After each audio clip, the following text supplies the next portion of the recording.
आज की कहानी है सोने का हंस। वाराणसी में कभी एक कर्तव्यनिष्ठ व शीलवान गृहस्थ रह करता था। 3 बेटियों और एक पत्नी के साथ उसका एक छोटा सा घर संसार था, किंतु अल्प आयु में ही उसका निधन हो गया। मरणोपरांत उस गृहस्थ का पुनर्जन्म एक स्वर्ण हंस के रूप में हुआ। पूर्व जन्म के उपदान और संस्कार उसमें इतने प्रबल थे कि वह अपने मनुष्य योनि के घटनाक्रम और उनकी भाषा को विस्मृत नहीं कर पाया। पूर्व जन्म के परिवार का मोह और उनके प्रति उसका लगाव उसके वर्तमान को भी प्रभावित कर रहा था। एक दिन वह अपने मोह के आवेश में आकर वाराणसी को उड़ चला, जहाँ उसकी पूर्व जन्म की 3 बेटियां और पत्नी रहा करती थी। घर के मुंडेर पर पहुंचकर जब उसने अपनी पत्नी और बेटियों को देखा तो उसका मन खिन्न हो उठा, क्योंकि उसके मरणोपरांत परिवार की आर्थिक दशा दयनीय थी। पत्नी और बेटियां अब सुंदर वस्त्रों की जगह चिथड़ों में दिखाई दे रही थी। वैभव के सारे सामान भी वहां से तिरोहित हो चुके थे। फिर भी पूरे उल्लास के साथ उसने अपनी पत्नी और बेटियों को आलिंगन कर अपना परिचय दिया। वापिस लौटने से पूर्व उन्हें अपना एक सोने का पंख भी देता गया, जिसे बेचकर उसके परिवार वाले दारिद्र्य को कम कर सके।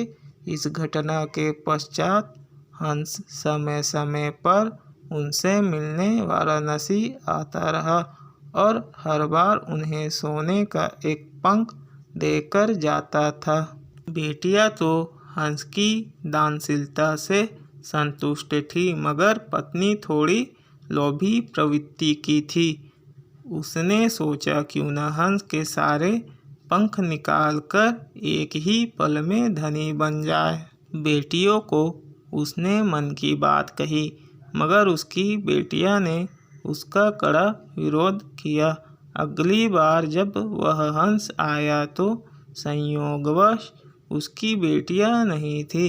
उसकी पत्नी ने जब उसे प्यार से पुचकारते हुए करीब बुलाया, नल प्रपंच के खेल से अनभिज्ञ हंस खुशी से पत्नी के पास दौड़ता गया, मगर यह क्या, पत्नी ने बड़ी बेदर्दी से उसकी गर्दन पकड़ उसके सारे पंख निकाल लिए एक ही झटके में और खून से लथपथ उसके शरीर को लकड़ी के एक पुराने में फेंक दिया। फिर जब वह सोने के पंखों को समेटना चाह रही थी तो उसके हाथों सिर्फ साधारण पंख ही लग सके, क्योंकि उस हंस के पंख उसकी इच्छा के प्रतिकूल नोचे जाने पर साधारण हंस के समान हो जाते थे।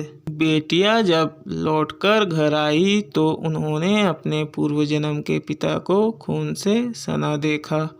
उसने सोने के पंख भी लुप्त थे।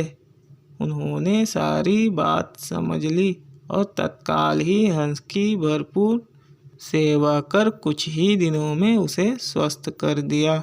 स्वभावतः उसके पंख फिर से आने लगे, मगर अब सोने के नहीं थे।